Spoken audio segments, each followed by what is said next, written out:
Está começando um programa que consola, esclarece e educa. Está no ar. O que é o Espiritismo? Olá, sejam todos bem-vindos ao canal do Grupo Divulgar Doutrina Espírita. Sou Andréa dos Anjos e esse é o programa O que é o Espiritismo? Programa que se propõe a esclarecer e educar, onde juntos aprendemos e estudamos sobre o Espiritismo, trazendo para a nossa roda de conversa sempre temas às luzes da base do Espiritismo. E nesse quarto ano de programa no ar, estamos visitando os roteiros do ESD, Estudo Sistematizado da Doutrina Espírita, porta de entrada do estudo seguro do Espiritismo. Então, embarque conosco nessa viagem. Você que nunca fez o ESD, é um estímulo para você. Você que já fez, vamos, junto conosco, estudar novamente esse conteúdo tão necessário para afirmar, consolidar em nós as bases do Espiritismo. E o tema de hoje é metodologia e critérios utilizados na codificação espírita. Roda de conversa a gente não faz sozinho. Além da companhia de vocês, está os meus companheiros do Grupo Divulgar. Sejam bem-vindos, meu querido Antônio Reinaldo. É um prazer, mais uma vez, estar com os nossos queridos amigos e que esse estudo de hoje sirva para nos guiar, nos orientar, nos instruir, assim como levar os nossos internautas também um pouco desse conhecimento da doutrina espírita, né? Esse conhecimento é universal e serve para todos. Isabela Martins. Olá, pessoal. É um prazer, como sempre, estar aqui falando, né, sobre mais uma temática envolvendo a doutrina espírita. E nosso querido Raimundo Souza. É importante estarmos aqui mais uma vez, né, trabalhando esses estudos do ESD, porque vamos revigorar, né, nossos estudos e, assim, a gente auxiliar aqueles que ainda não tiveram a oportunidade de estudar essa doutrina consoladora, possam se preparar, né, para que o entendimento seja possível. É um prazer estar com todos aqui. E se você quiser estudar presencialmente o ESD, procure uma casa espírita próxima à sua casa. É um estudo que é disponibilizado por todas as casas, modular. Você se inscreve e a cada semestre vai passando de módulo até concluir e aí você alçar outros voos. Vamos ouvir agora um momento de reflexão e já que a gente volta. Ouça agora, momento de reflexão.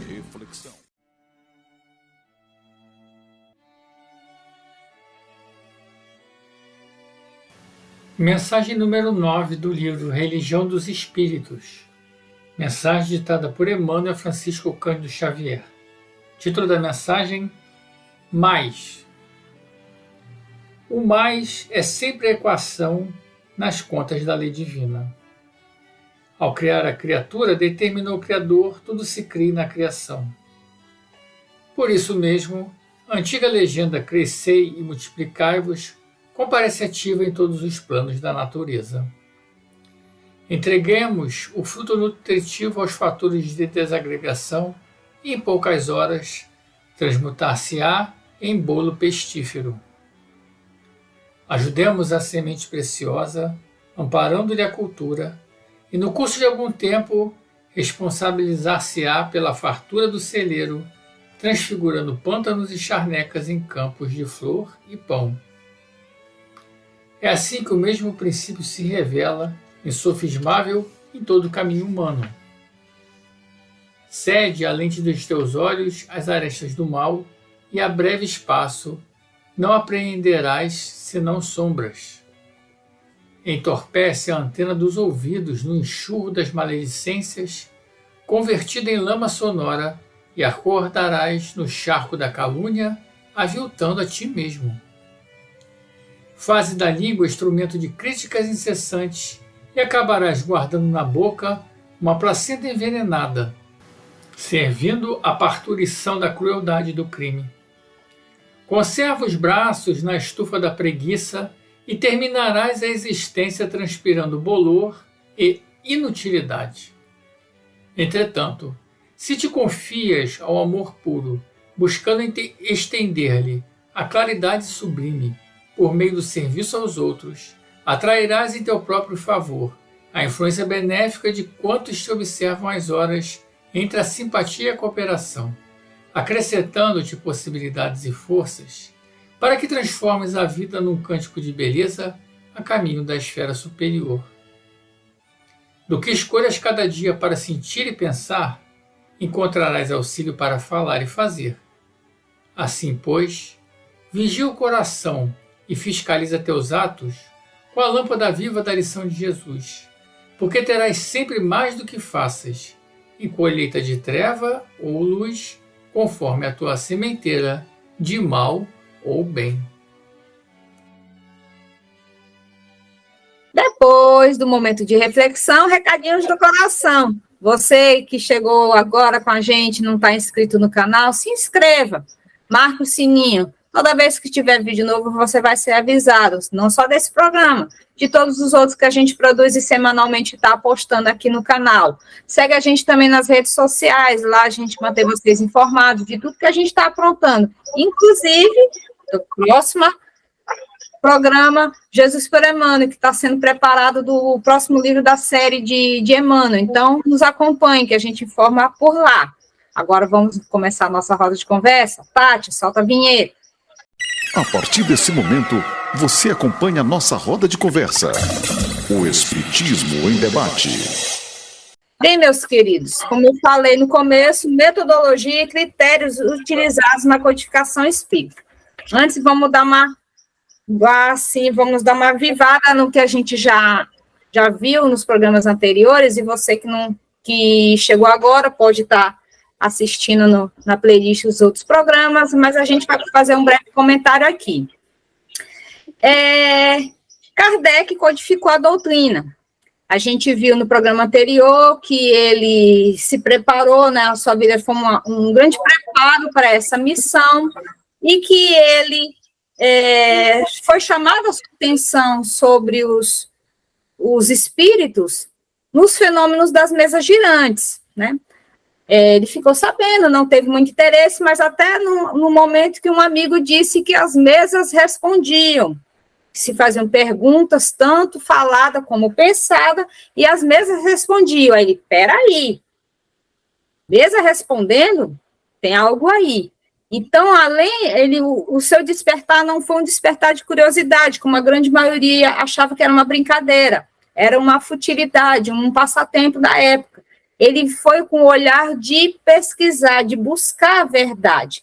E aí, lembrando que o século XIX era o século da razão, onde tudo que se era provado que era verdade, aquelas verdades que tinham anteriormente impostas pela igreja, pela metafísica, eram desprezadas. O que interessava era o que era provado cientificamente.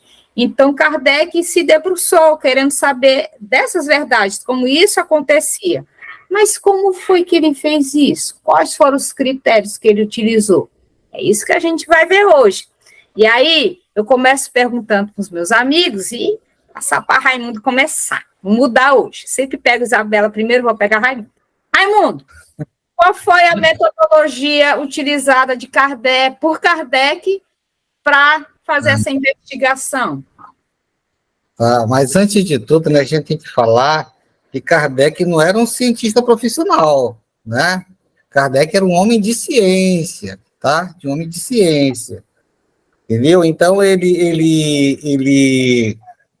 tinha, né, um espírito científico que lhe dava todas as condições indispensáveis para a análise científica, certo? Lembrando também que Kardec foi preparado para essa missão, né? Ele estudou no Instituto Pestalozzi.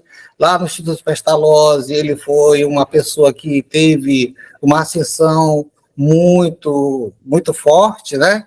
Um estudioso. Mais tarde, ele se tornou um educador, né? Lançou livros, certo? E isso deu para ele as condições para que ele pudesse trabalhar nessa codificação da doutrina. E o método adotado por Kardec na investigação e comprovação dos fatos mediúnicos, né, que é o instrumento comprobatório da existência e da comunicabilidade dos espíritos, é o experimental, né?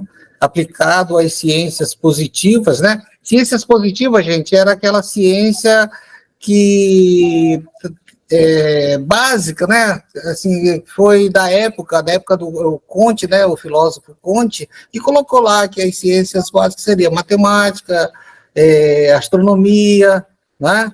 Biologia, tá? Então, era uma ciência ainda não nos moldes que a ciência está hoje, bastante avançada, tá? Então, por isso que Kardec fala que era uma ciência experimental, né? Experimental. Então, ele, fundamentado nessas observações de comparação e análise sistemática e conclusão, né? Ele se baseou, trouxe, né, esse fundamento da ciência para que pudesse trabalhar essa condição dos espíritos. Então, são as palavras de Kardec, né? Com o meio de elaboração, o espiritismo procede exatamente da mesma forma que as ciências positivas, aplicando o método experimental. Fatos novos se apresentam que não podem ser explicados pelas leis conhecidas. Ele os observa, compara, analisa e, remontando dos efeitos e as causas, chega à lei que os rege. Depois, deduz as consequências e busca as aplicações úteis. Não estabeleceu nenhuma teoria preconcebida. Assim, não apresentou como hipótese a existência e a intervenção dos espíritos. O que significa isso? Que a ciência normal, né, ela cria uma teoria e dessa teoria ela vai tentar a comprovação. No caso do espiritismo, isso não pode acontecer. A ação aconteceu primeiro, né, que foi a comunicação dos espíritos, né, e depois se criou a teoria, né, para poder explicar esse movimento, essas comunicações, esses movimentos das mesas girantes, como os espíritos se apresentavam, entendeu? E daí o método dele foi o experimental. Interessante. Bom, pode falar, Bela, pode falar. Não, eu ia comentar que dentro, eu acho que a palavra-chave mesmo dessa metodologia experienciada, né, por Kardec é realmente essa ideia, né, é uma metodologia de observação, porque entendamos, né, nós não tínhamos qualquer experiência prática, uma vivência sobre aquilo ali anterior, né, foram fatos que se apresentaram e se tornaram inusitados por aqueles que não tinham qualquer conhecimento. E o que se tentou provar inicialmente, por toda a sociedade, não só por Kardec, era que aquilo não se passava de uma fraude, né? Por exemplo, como a mágica, por exemplo, né? Você tem uma ilusão ali. Então, você está sendo ludibriado ou você está sendo colocado para você algo, mas aquilo não é a verdade, né? Então, inicialmente, a doutrina espírita, nos seus fenômenos, né, principalmente nos fenômenos mediúnicos, eles traziam ali essa dúvida, né? Então, todos tentavam provar, desde o seu surgimento, que aquilo ali não passava de algo fantasioso, né? E com o passar do tempo, as pessoas não conseguiram fazer isso.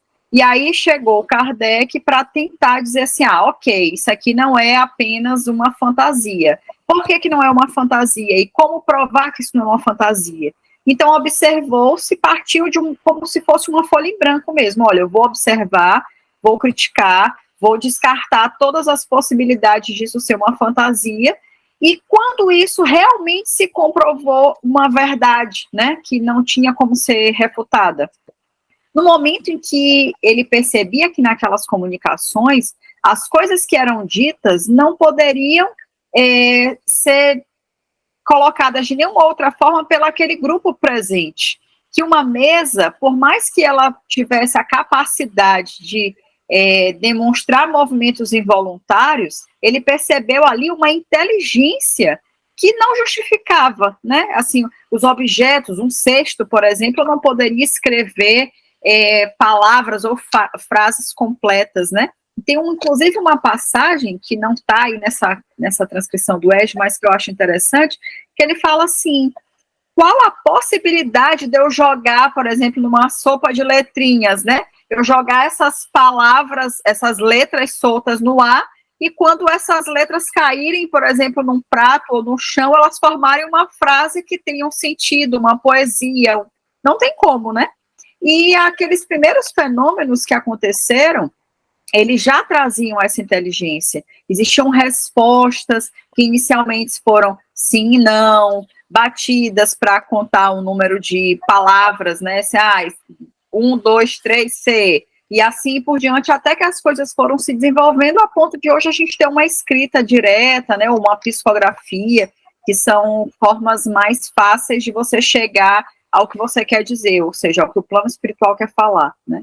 Então, partiu-se do zero por conta de toda essa complexidade, né, que a gente comenta aqui, que os fenômenos e as aulas anteriores aí, os assuntos anteriores, vão trazendo e vão solidificando o conteúdo que agora a gente apresenta.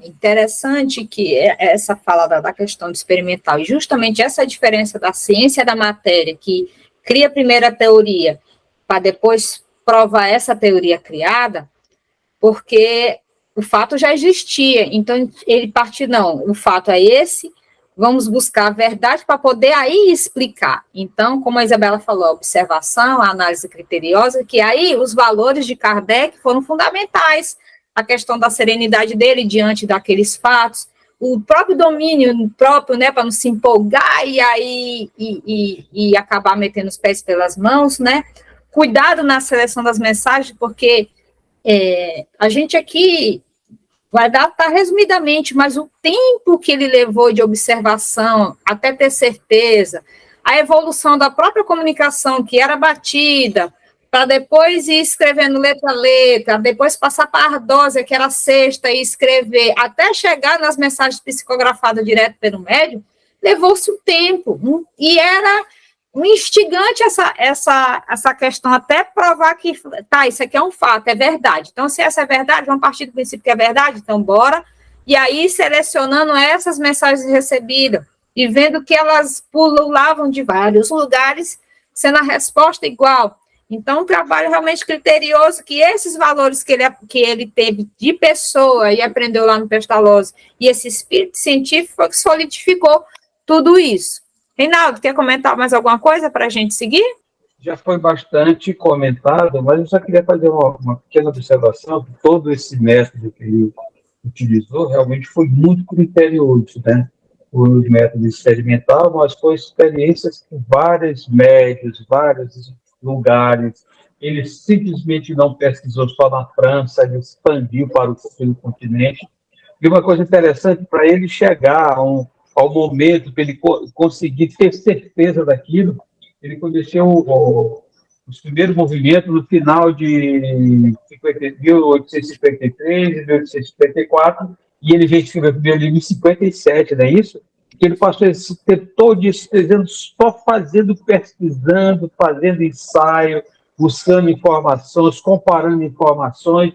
Ele mandava pergunta para médios diferentes, e seguia essas respostas, e ele ia fazer as comparações, o que cada um respondia, o que tinha a ver. Então, foi uma coisa com muito trabalho, muito criterioso, para que ele chegasse a dizer, não, realmente isso aqui é a verdade, e foi a doutrina. Então, o método dele foi muito bem trabalhado, muito bem preparado, e que chegou o momento que ele não deixou dúvida, como foi falado anteriormente por vocês, várias pessoas, vários cientistas, vários estudiosos, depois que ele publicou o livro, tentaram desacreditar a doutrina, fizeram trabalhos para provar que não era, aquilo ali não era verdade, e chegava no final, a conclusão dele era que não tinha nada que eles pudessem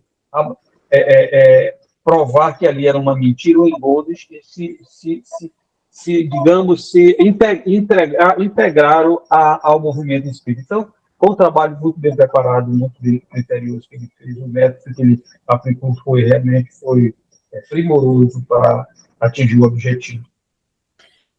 A próxima questão que eu ia trazer para vocês era justamente como analisar essa metodologia, mas aí meio que a gente já falou, a gente explicou isso e alguém queria dar acrescentar algo, que foi justamente essa fala da questão que ele fez, ao contrário do que era o método, vamos dizer assim, com relação à ciência material, né? Que primeiro a teoria, depois a prova.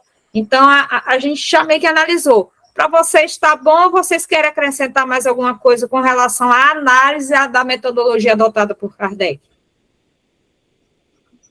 Alguém quer acrescentar? A gente só tem que dizer que ele foi muito criterioso, né? Foi muito criterioso. E ele não fez assim as coisas aleatoriamente, né? Aleatoriamente. Então, um ser que já veio preparado para aquilo, e tanto é que ele só começa a se envolver com essa questão dos estudos dos espíritos depois da maturidade, já depois dos 50 anos, né? Dos 50 anos, então ele já tinha uma vivência, né? E também a metodologia de educação que ele tinha implantado, inclusive através de livros que ele publicou, né? Levava sempre a questão do amor, né? Do amor. Entendeu? Então, quando se fala nessa questão do amor, a gente começa a ter um olhar diferenciado para qualquer estudo, né? Para qualquer estudo. Então, por isso que a gente fala que ele é um ser bastante preparado, porque ele já veio na maturidade, né, para trabalhar com conhecimento científico, né, com conhecimento científico, e tendo de pronto a capacidade de ser, né, rígido nas suas conclusões, né, não produzir, que geralmente quando a gente faz um trabalho que a gente descobre alguma coisa, a gente já sai propagando, né, ele não. Ele queria manter ali o estudo, manter as suas observações, até que conseguisse uma prova cabal para que ele pudesse levar aquilo como verdade. E outra coisa importante, quando ele começou a fazer esse trabalho, esse estudo, ele foi com a mente aberta, ele não foi pensando em desacreditar, apesar de no começo ele não ter acreditado, mas ele foi no sentido de realmente como um pesquisador, alguém que queria descobrir aquela verdade. Então isso foi muito importante nesse trabalho, porque ele não tinha nenhuma ideia pré-concebida. Quando ele partiu de um ponto já conhecido, já sabia que estava acontecendo, para um desconhecido maior, ele abriu a mente, os horizontes. Então tudo isso facilitou o trabalho dele, a maneira que ele participou, a preparação que ele tinha, tanto a preparação material que ele fez, da cultura, do conhecimento que ele tinha através do estudo, como a preparação espiritual. Nós não podemos esquecer a preparação espiritual que ele tinha para fazer esse trabalho. Porque tem outra coisa importante, que Deus não dá a nenhum homem que não tenha capacidade de desenvolver um trabalho da envergadura dessa. Então, com certeza, ele foi preparado espiritualmente para tratar desse assunto que era muito importante para a humanidade. Então, eu acho que ele cumpriu a tarefa dele. E o método de educação dele era a intuição e o amor, né? Intuição e o amor. Dela? Tá. Bem, meus amigos, mas aí qual foi a lógica? E aí, pesquisando, eu achei que ele utilizou a lógica indutiva e dedutiva. Quem é que vai nos explicar sobre isso? Olha, o raciocínio dedutivo, por exemplo, apresenta premissas que definem e estabelecem a conclusão em um fato, enquanto o raciocínio indutivo ou empírico, né, fornece os dados que são o principal fundamento da própria conclusão. Além disso, a indução é feita com base em observações, enquanto a dedução é pautada por conhecimentos gerais e pré-estabelecidos, né? Pré-estabelecidos. Na lógica indutiva, a premissa proporciona e evidencia e se evidencia nas conclusões, jamais na fundamentação inicial. Desse modo, né, a lógica é mais objetiva, né? Quer dizer,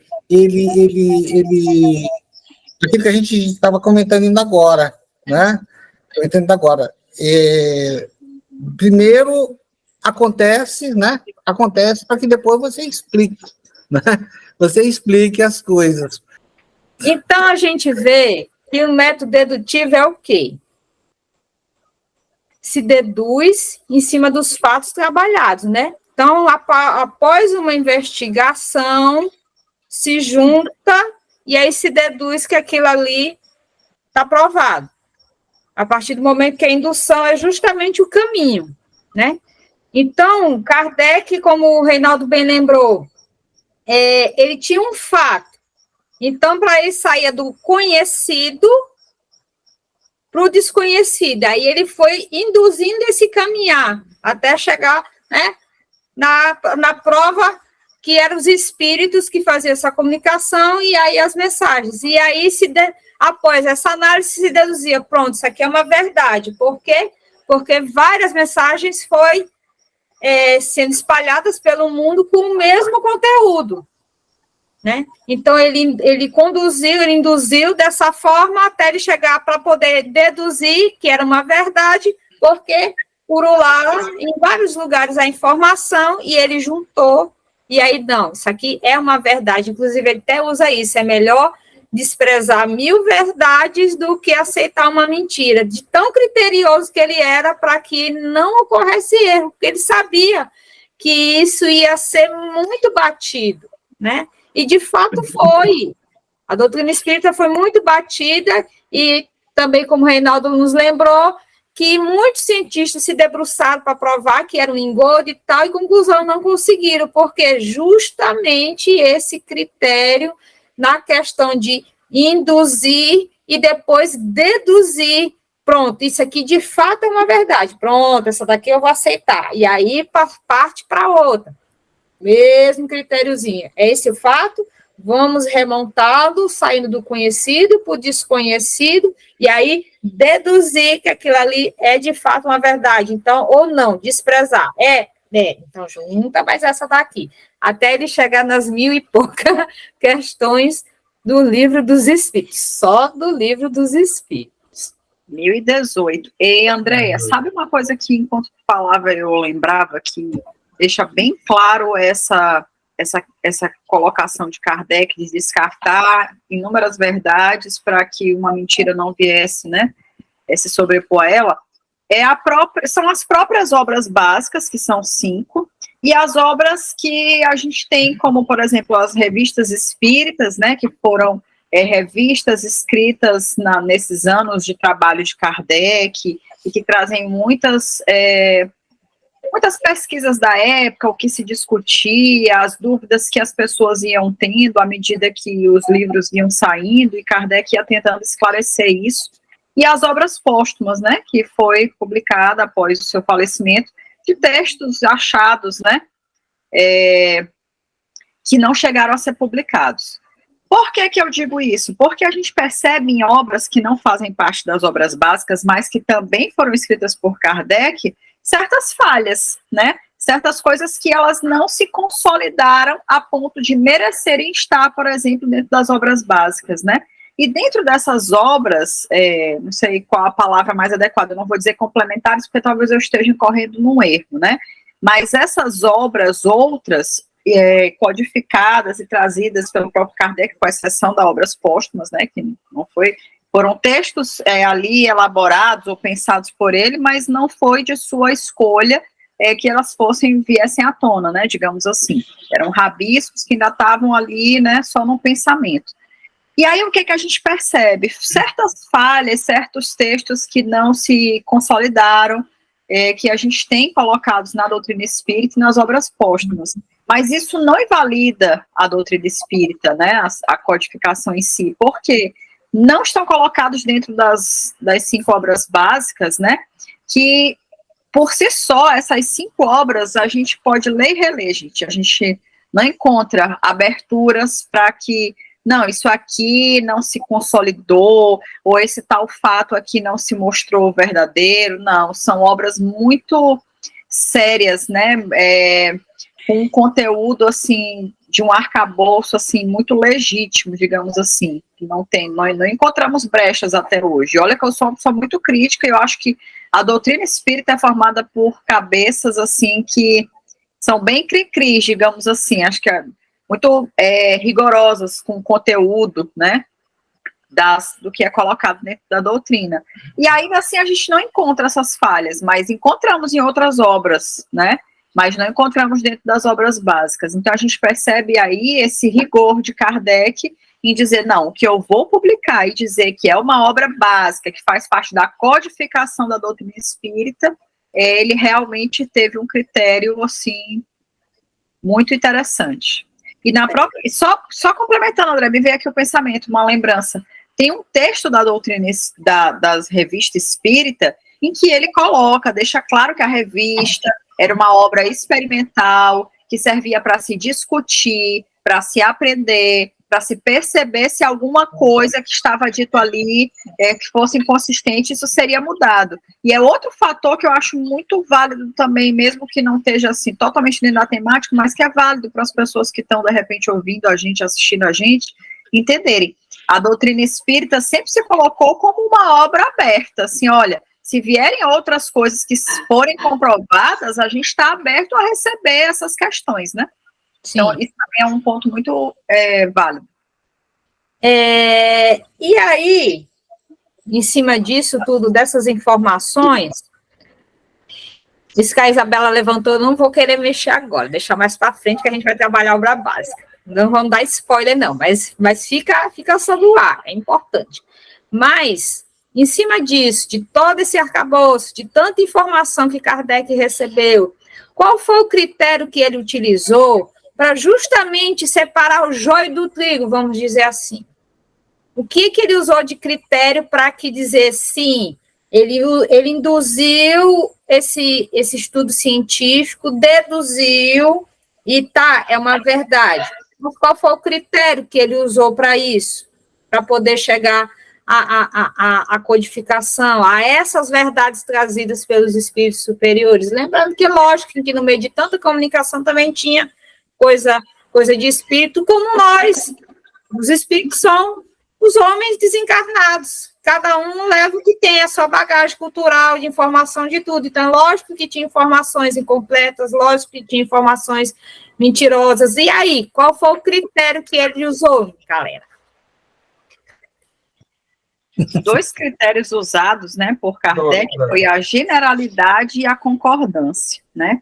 Entendendo um pouco isso, eu vou aqui abrir uma aspas para a gente fazer aqui uma pequena leitura, né, contido lá no EJA, em que ele diz assim, olha, a generalidade ou universalidade, né, e a concordância dos ensinos dos espíritos, esses critérios, com o suporte do uso da razão e do bom senso, que a gente já ressaltou aqui, né, que Kardec tinha de sobra, e a lógica rigorosa, emprestaram à doutrina espírita força e autoridade, como podemos constatar na introdução do Evangelho segundo o Espiritismo, né, em que Kardec trouxe o seguinte texto: quis Deus que a nova revelação chegasse aos homens por mais rápido caminho e mais autêntico. Incumbiu, pois, os espíritos de revelá-la de um polo a outro, manifestando-se por toda parte, sem conferir a ninguém o privilégio de lhes ouvir as palavras. Sem nos aprofundar, né, nesse texto, mas aqui deixando claro que isso realmente foi uma genialidade fantástica. Por quê? Em muitas doutrinas, em outras religiões, nós temos a figura de um único homem colocado como alguém que está acima de todos os outros. E dentro da doutrina espírita, nós não encontramos isso. A gente não tem uma pessoa que é a figura central. Nem o próprio Kardec não é alguém exaltado e enaltecido, mesmo dentro dos centros espíritas, você não costuma ver imagens dele ou enaltecimentos às questões do que ele fez. A gente é grato, reconhecemos o trabalho que ele fez, mas a doutrina espírita sempre deixou muito claro, se não fosse Kardec, seria outro. E aí Leon Denis, por exemplo, que é um outro divulgador da doutrina espírita, né, hoje é de conhecimento de todos, quando a gente estuda o espiritismo, que Se Kardec não desse conta dessa missão que lhe foi dada, Leon Denis estaria aí. Se Leon Denis não tivesse, nós teríamos outros, né, divulgadores, percussores, outros tantos espíritos, né, que trariam essa mensagem, essa boa nova, esse consolador.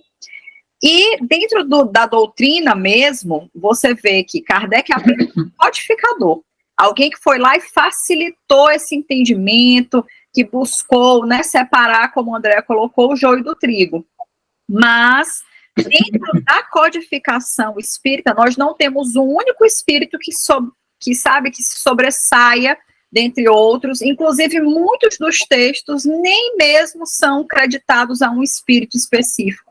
E quando eles se identificam, inúmeras vezes, eles se identificam como um espírito amigo, um espírito de verdade, quer dizer, deixando margens e dúvidas sobre a sua autoria. E por que isso acontece? Porque dentro da doutrina espírita a gente entende que não há necessidade de se nomear ou se eleger alguém como mensageiro, né? Nós temos todo e qualquer espírito que tem uma palavra de consolo, com verdades, com amor, com fraternidade, né?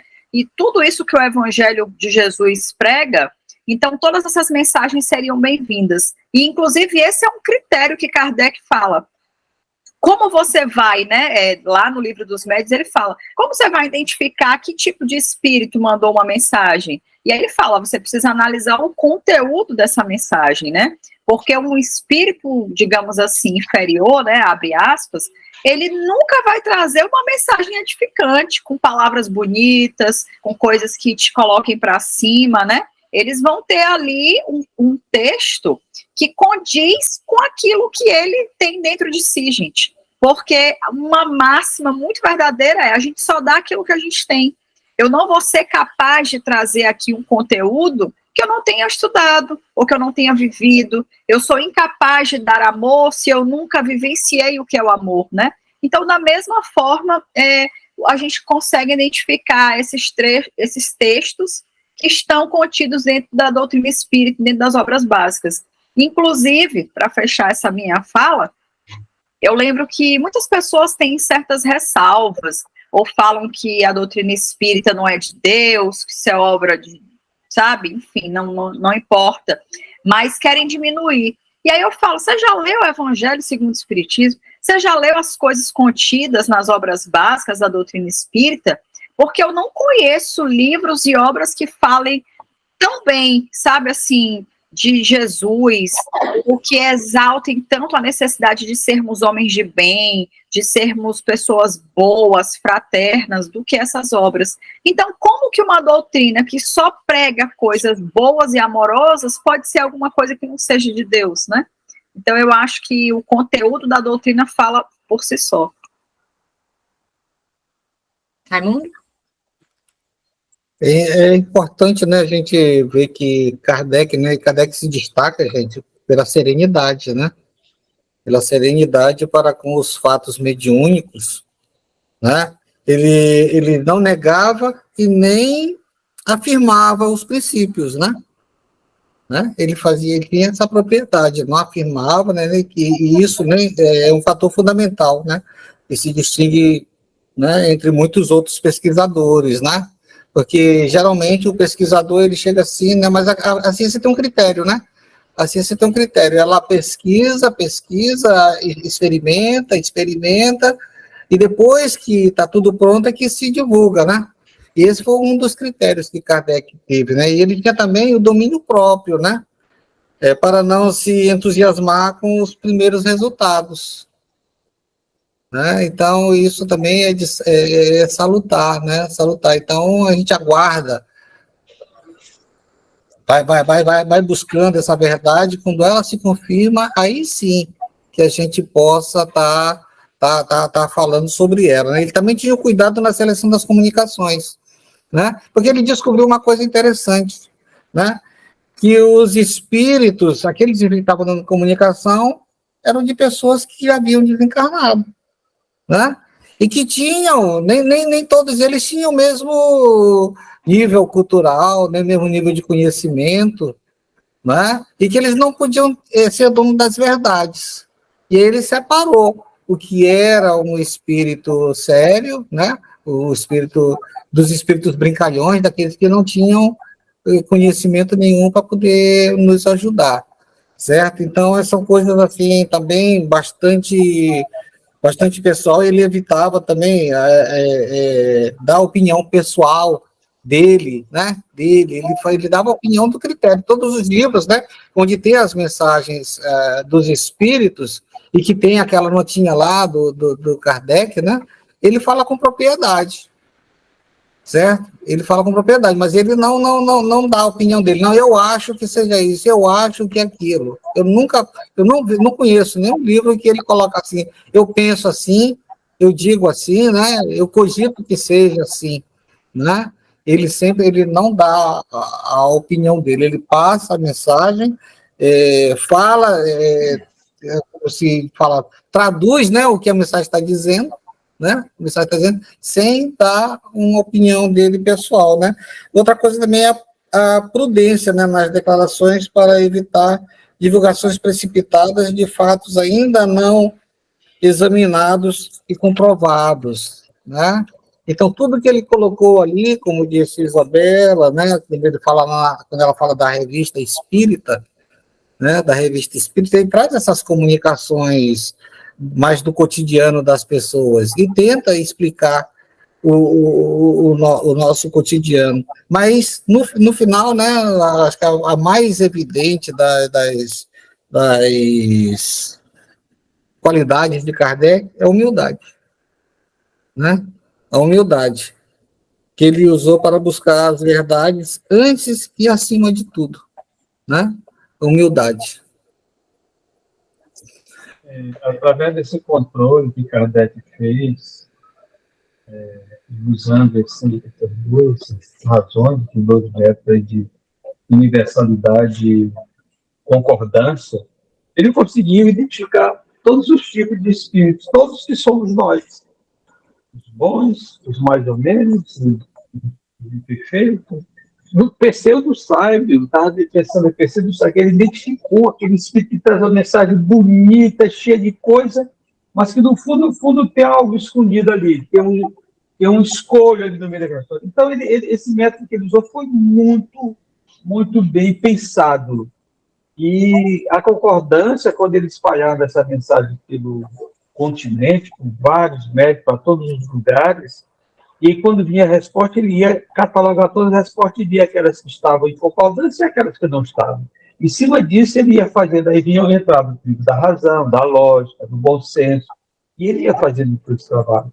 Então, foi um trabalho realmente que, como a Isabela falou há pouco, que hoje, naquela época, depois que ele fez tudo isso, não dá margem para chegar em quem só fala do espiritismo quem nunca lê um livro espírita, um livro da codificação. Porque pode até ter livro espírita aí que talvez não seja fiel ao que Kardec diz, mas quem lê um livro espírito, o livro dos espíritos, o Evangelho, o Gênesis, Céu e Inferno, não vai falar mal do espiritismo. Pode até não concordar com o que tem lá, mas ele não vai encontrar nada disso. Isso aqui não tem nada a ver com lógica, porque tem uma coisa que a gente pode não compreender, mas que é lógico. É lógico que a situação traz uma coisa que você não tem argumento. Então, até hoje, só quem fala do espiritismo é quem nunca leu o livro da codificação, porque esse trabalho foi muito bem feito. Mas realmente... um dia a ciência vai explicar, né? Um dia vai explicar essa questão do espiritismo e as religiões, né? As religiões vão começar a compreender, porque essa diversidade que nós temos de religiões, de entendimentos, né? É fruto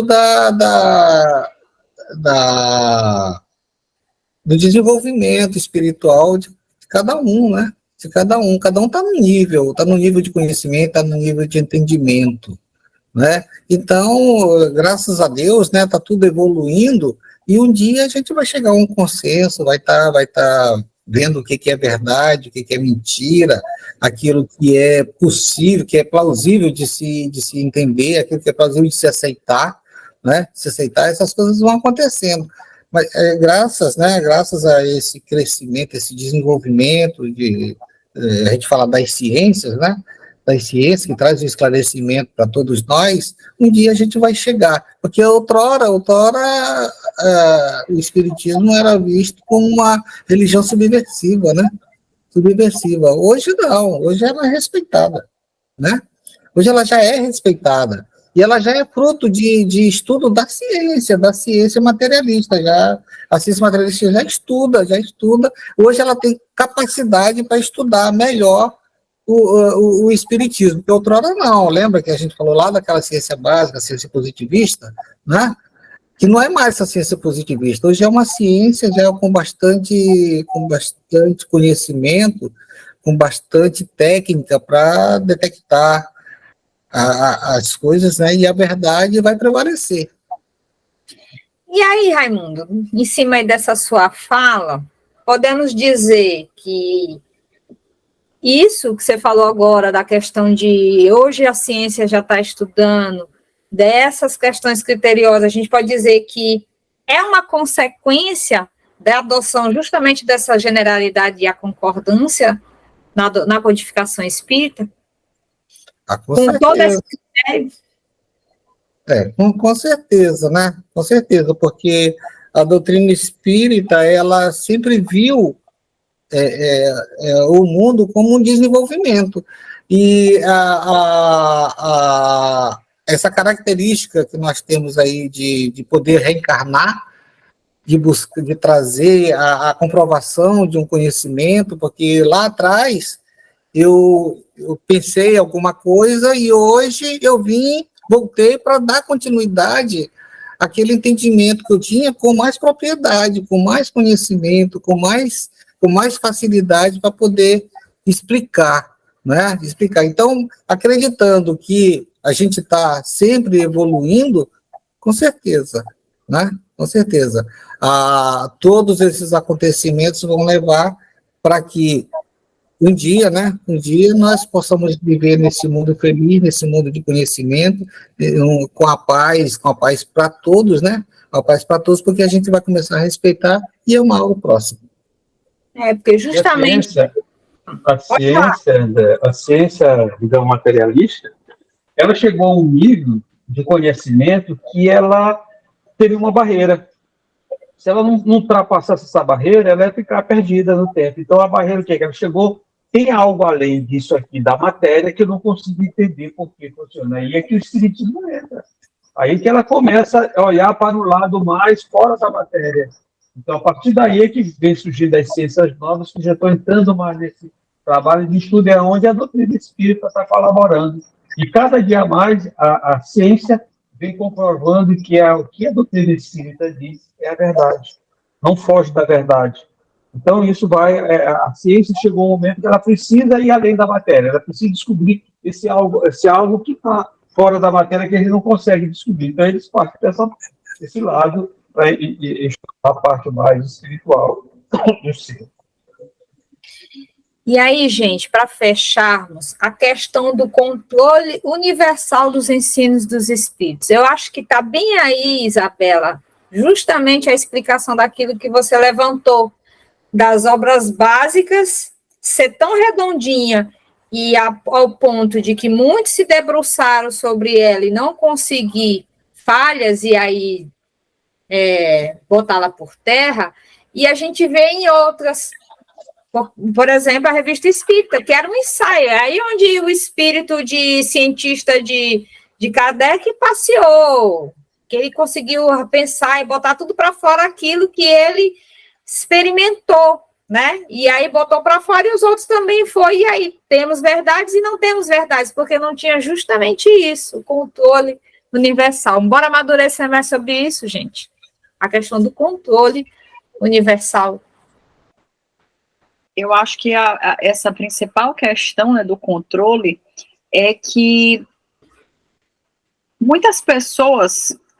Aí é difícil separar essa universalidade da generalidade, né? Assim, ele coloca como coisas separadas, mas eu vejo tantas similaridades que eu acho difícil separar, gente. Mas respeitando, né, obviamente, a gente não é cientista, né, nem então codificador como Kardec, não somos nem pedagogos, né, mas entendendo um pouco isso é que quando você tem um grupo grande de pessoas, como tínhamos um grupo grande de espíritos, né, para fomentar e discutir essas temáticas, né, do espiritismo, então você acaba conseguindo, obviamente, ter uma coisa muito maior.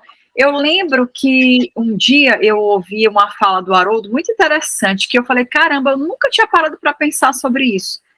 Às vezes, por exemplo, como é que os escritos, por exemplo, né, do Evangelho, ele falava, conseguiram ir tão longe, né, porque naquela época as coisas corriam por papiros, né, folhas soltas, digamos assim, que ia de um para outro e tudo mais. Então, muita coisa é difícil até você ter certeza que aquele era um texto de fulano e tal. E se a gente for estudar a fundo, também não vamos discutir isso aqui, que não cabe, isso é um estudo muito mais aprofundado, mas se a gente for discutir a fundo o estudo dos livros do Evangelho, Mateus, Marcos e tal, você percebe que pela própria época em que eles saíram e foram divulgados, não condiz com a época que essas pessoas viveram.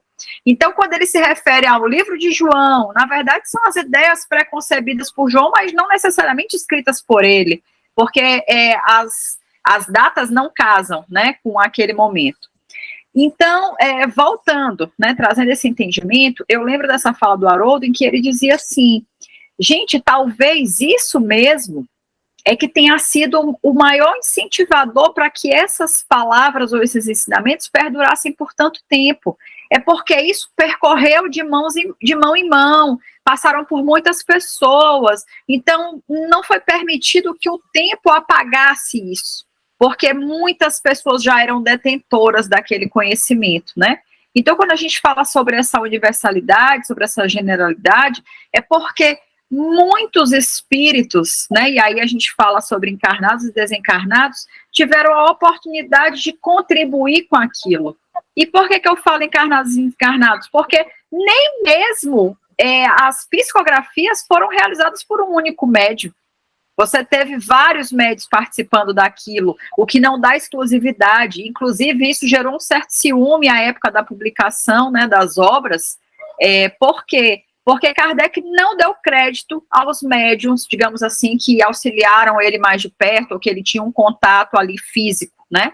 Essas médiums, na sua grande maioria, né, mulheres e tudo mais, não tiveram seus nomes dados, livro dos espíritos psicografados por fulana e beltrana e tal, isso não foi dado, e isso gerou muitas problemáticas, inclusive para o próprio Kardec, né, mas é interessante, porque, mais uma vez, ele não personaliza a obra, né, ele diz, não, olha, você falou isso, psicografou, mas outras pessoas também psicografaram, trouxeram coisas semelhantes, que comprovaram o que você fez, então, por isso, e ele aparece apenas como um mero, né, codificador mesmo, porque, inclusive, eu sempre falo isso, eu pensava, quando eu cheguei na doutrina espírita, que as obras tinham sido todas psicografadas por Kardec, e depois que eu estudei a doutrina espírita, eu descubro que nem um médio ostensivo Kardec era, né? Então você vê que realmente ele foi uma figura importante, mas ele não é, digamos assim, o pai da criança, não foi ele que veio lá e psicografou as coisas. Então a universalidade está nisso, né? Em muitas mãos colaborando para que essas obras chegassem até nós. Nem botou o nome do livro de O Livro de Kardec, né? Botou o livro dele. Por isso, aí eu vou aproveitar esse gancho, né, de Raimundo para dizer o seguinte, é completamente equivocada a fala que diz, você é espírita kardecista, porque não existem espíritas kardecistas, só existem espíritas. E aí você querer trazer essa linha kardecista é uma coisa imaginária que só existe dentro da sua cabeça, porque a doutrina espírita é uma só, e Kardec é o seu codificador, portanto, não existe espírita kardecista, porque não existe outra linha de espiritismo que não seja a única codificada por Kardec, mas não nomeada com o seu próprio nome. Verdade. Bem, e aí com isso eu acho que a gente consegue fechar, concluindo que o método utilizado por Kardec para codificar a doutrina foi o método experimental, utilizando a lógica de indução e dedução, e adotando os critérios de generalidade, né, e concordância dos ensinos dos espíritos para poder elaborar a codificação e aí trazer essa informação tão fechada, tão redonda, fechada no sentido de que, sem contradição, porque a doutrina ela é progressiva, como a Isabela falou num outro momento, ela está aberta, aquilo que for provado, que respeitar os critérios da ciência, filosofia e religião, concordando, é doutrina espírita. E aí, a nossa insistência de estudar de fato as obras básicas, para a gente entender o que é doutrina espírita, que como bem Reinaldo lembrou, dos pseudo-sábios, tem muito livro por aí psicografado, que a pessoa lê e diz, olha, a doutrina espírita diz isso. Não, quem está dizendo isso foi um espírito, a sua visão, o seu conteúdo de vivência daquele assunto que ele trouxe, o que ele experimentou, de acordo com a sua bagagem. Mas isso não quer dizer que seja, de fato, o que a doutrina espírita ensina. Então, por isso da importância que a gente insistir tanto de estudar, para que justamente com essa informação a gente consiga separar o joio do trigo e entender que aquilo que o espírito escreveu foi o que ele viveu. Pode me ajudar? Pode, mas isso não necessariamente quer dizer que seja uma verdade para a doutrina espírita, aquilo que ele está trazendo. Então, que a gente tenha justamente esse olhar de perceber as diferenças. E aí, só reforçando o que ele está dizendo, é onde entra o critério da concordância. Entra o critério da concordância. Se nós formos ler um livro e esse livro tiver alguma coisa que está em desacordo com a codificação básica, fique com o pé atrás. Fique com o pé atrás, que se está em desacordo, possa que aquele espírito que escreveu aquilo não é um espírito que tem grande conhecimento. Porque nós, homens, quando perdemos o corpo físico e nos transformamos em espírito, não deixamos de ser quem somos. Os conhecimentos que eu tenho hoje, eu levarei para o mundo espiritual como espírito. Lá, quando eu chegar lá, eu não vou me transformar num doutor, num sábio, não, eu vou ser a mesma coisa. Então, quando eu vier falar com alguém, eu vou falar o que eu conheço. Então, a gente tem que ter muito cuidado. Tem alguns espíritos, alguns médios escrevendo mensagem de espírito que talvez ainda não esteja aquele livro que vai trazer esse conteúdo, esse grande conhecimento. Pode ser um romance, só para nos trazer uma alegria, alguma coisa, mas que a gente tem que ter muito cuidado. Por isso que é importante, eu quero aqui reforçar, quando nós fizermos ler espírito, vamos ler livro de espírito, primeiramente vamos ler as obras básicas. Depois que a gente ler as obras básicas, a gente está pronto para ler qualquer livro e separar o jogo. Então, meus amores, vamos encerrar o programa de hoje agradecendo meus companheiros. Vou fazer o contrário agora. Muito obrigado, Raimundo Souza. Eu que agradeço, né, a oportunidade de estar aqui reunido com esses irmãos queridos, né? Essas irmãs e esse irmão aí, o nosso decano, né, de também pedir, né, aos nossos internautas o nosso like, né, e se inscrevam no canal para que o nosso trabalho possa progredir e a gente se obrigue a estudar um pouquinho mais. Isabela Martins, minha gata. Beijo, gente. Foi um prazer enorme fazer parte, né, de mais um programa do Grupo Divulgar. Estamos aqui à disposição e ansiosos pelo próximo. E meu querido Antônio Reinaldo? Eu quero